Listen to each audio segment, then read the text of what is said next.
نماز مومنوں کے اوپر مقررہ اوقات پر فرض کی گئی ہے، ایک مسلمان کی زندگی کے اندر نماز کی اہمیت کیا ہے، یا ایک مومن کے لیے نماز کس قدر اہم ہے۔ تقریباً 80 مقامات کے اندر اللہ تعالیٰ نے قرآن مجید میں واضح طور پر نماز کی ادائیگی کا حکم دیا ہے،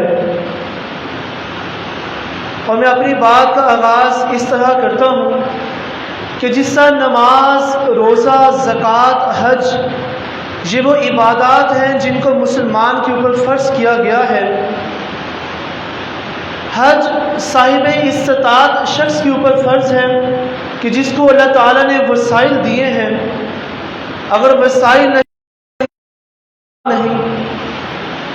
اسی طرح روزے ہیں جو سال کے بعد رمضان کا مہینہ آتا ہے، لیکن وہ شخص جو بیمار ہے، مریض ہے، اس کو بھی روزے۔ اسی طرح زکوٰۃ کی فرضیت ہے، لیکن نماز ایک واحد عبادت ہے کہ جو کہ ہر مسلمان کے اوپر فرض قرار دی گئی ہے، یہاں تک کہ جنگ کی حالت میں بھی نماز سے رخصت نہیں ہے۔ اللہ رب العزت نے سفر کی حالت میں نماز قصر کرنے کا حکم دیا ہے، لیکن نماز کو چھوڑنا اور اس سے غفلت برتنا اس کی کوئی گنجائش نہیں ہے۔ اللہ تعالیٰ نے سورہ المؤمنون کے آغاز میں جہاں ایمان والوں کی صفات کا ذکر کیا تو وہاں اللہ نے فرمایا قد افلح المؤمنون الذین هم فی صلاتهم خاشعون، کہ فلاح پا گئے وہ مومن جو نماز کے اندر خشیت اختیار کرتے ہیں۔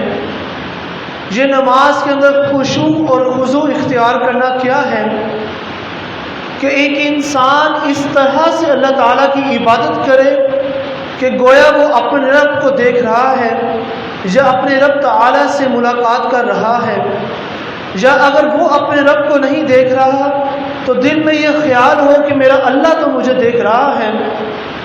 ایک وہ شخص جو رکوع میں جا کے یہ کہتا ہے سبحان ربی العظیم، پاک ہے وہ ذات جو عظمت والی ہے، اور وہی شخص سجدے میں جا کر اپنی پیشانی، اپنی ناک، اپنے ہاتھ، اپنے پاؤں، اپنے گھٹنے زمین کے اوپر لگا کر اللہ کے آگے جھک کر کہتا ہے سبحان ربی الاعلی، پاک ہے وہ ذات جو سب سے بلند و بالا ہے۔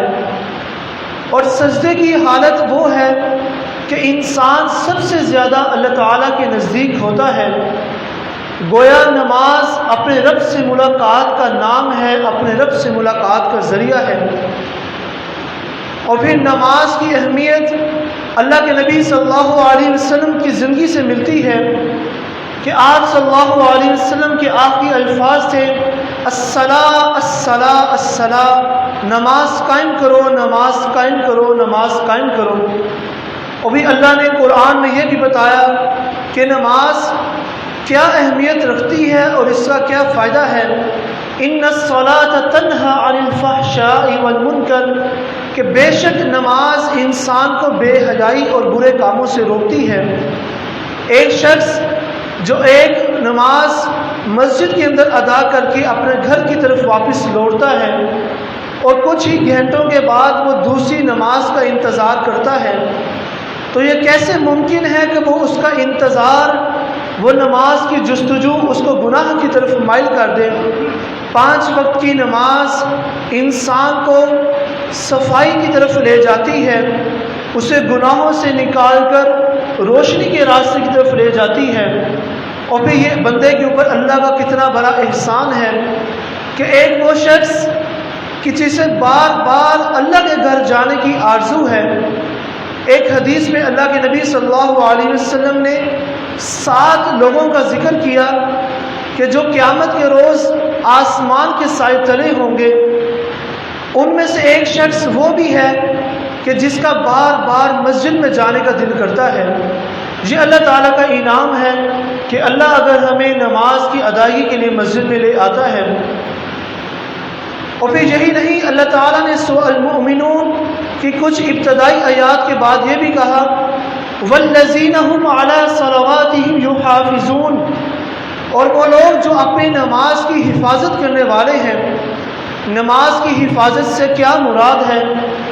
نماز کی حفاظت سے مراد نماز کو اس کے مقررہ وقت کے اوپر ادا کرنا ہے۔ یہ نہیں کہ جب ٹائم ملا نماز ادا کر لی۔ دنیا کے سارے کام رک سکتے ہیں، ہر طرح کا نقصان قبول کیا جا سکتا ہے، لیکن نماز کے اندر کوئی تاخیر برداشت نہیں ہو سکتی، نہ ہی اس کی کوئی گنجائش ہے۔ یہاں تک کہ وہ انسان جو بستر کی حالت میں ہے، اٹھ نہیں سکتا، وضو نہیں کر سکتا، چل نہیں سکتا، لیکن نماز اس کے اوپر اس وقت بھی فرض ہے۔ تو آج اللہ تعالیٰ نے ہمیں ہر طرح کی صلاحیت دی ہے، ہمارا جسم قوت کے اندر ہے، اللہ نے ہمیں طاقت دی ہے، ہم اپنے قدموں کے اوپر چل کر نماز پڑھنے کے لیے آ سکتے ہیں، لیکن بھی یہ غفلت کس چیز کی ہے؟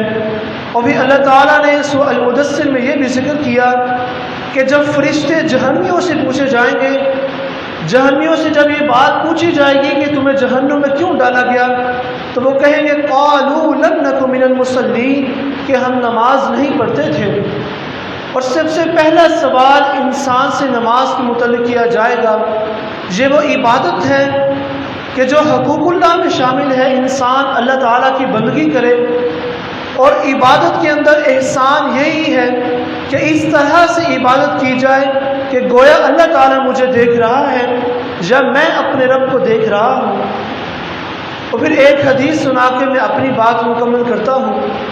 نبی صلی اللہ علیہ وسلم کا فرمان ہے الصلاۃ عماد الدین، نماز دین کا ستون ہے، ومن اقامها فقد اقام الدین، جس نے نماز کو قائم کیا گویا اس نے دین کو قائم کیا، ومن ہدمها فقد ہدم الدین، اور جس سے نماز کو ڈھا دیا تو گویا اس سے دین کو ڈھا دیا۔ جس طرح یہ بلڈنگ کھڑی کرنے کے لیے ہمیں پلر کی، ستون کی ضرورت ہے، اسی طرح اپنے دین کو قائم رکھنے کے لیے نماز کی ضرورت ہے۔ اور نماز کی تشبیہ کس چیز سے دی گئی کہ جس سے نماز قائم کی، نماز کو قائم رکھا تو گویا اس کا دین بھی قائم ہے، اور جس کی نماز چلی گئی، جس سے نماز سے غفلت برت لی تو گویا اس کا دین بھی گر گیا، اس کا دین بھی اس سے چلا گیا۔ اس لیے تو اللہ کے نبی صلی اللہ علیہ وسلم نے فرمایا تھا کہ نماز مسلمان اور کافر کے درمیان فرق پیدا کرتی ہے۔ ایک واحد نماز ہے جو مسلمان کی پہچان ہے، ایک مومن کی پہچان ہے، اور یہی نماز انسان کی نجات کا ذریعہ ہے۔ ایک وہ انسان جس کے پاس دنیا کی تمام تر سہولیات ہیں، عیش و آرام ہے، پیسہ ہے، مال و دولت ہے، اچھا مقام ہے، لیکن نماز کی ادائیگی نہیں ہے، تو ہر چیز اس کی رائے گاہ ہے، ہر چیز اس کی کوئی مقصد نہیں رکھتی۔ لیکن وہ شخص جو انتہائی مفلسی کی حالت میں اپنی زندگی بسر کرتا ہے، غربت ہے، پہننے کو لباس نہیں، کھانے کو خوراک نہیں، لیکن وہ 5 وقت اللہ کے سامنے سجدہ کرتا ہے، رکوع کرتا ہے، تو یقین کریں وہ شخص ہمارے سے کہیں زیادہ بہتر ہے۔ اللہ تعالیٰ سے دعا ہے کہ اللہ تعالیٰ ہمیں نماز کی پابندی کرنے کی توفیق عطا فرمائے۔ آج ہم سب یہ عہد کر کے یہاں سے اٹھیں کہ جو غفلت ہو چکی، آئندہ جو مرضی ہو جائے نماز کی تاخیر نہیں ہوگی، اور نہ ہی نماز کے اندر کوئی کوتاہی ہوگی۔ اللہ تعالیٰ ہمیں اس پر عمل کرنے کی توفیق عطا فرمائے۔ ڈاکٹر امتیاز صاحب کی والدہ کافی بیمار ہیں، اپنی دعاؤں کے اندر ان کو بھی یاد رکھیں۔ اللہ تعالیٰ ان کو مکمل صحت عطا فرمائے، ان کے لیے آسانی والا معاملہ فرمائے، اور ان کو مکمل طور پر تندرستی عطا فرمائے۔ آمین۔ وآخر دعوانا ان الحمد للہ رب العالمین۔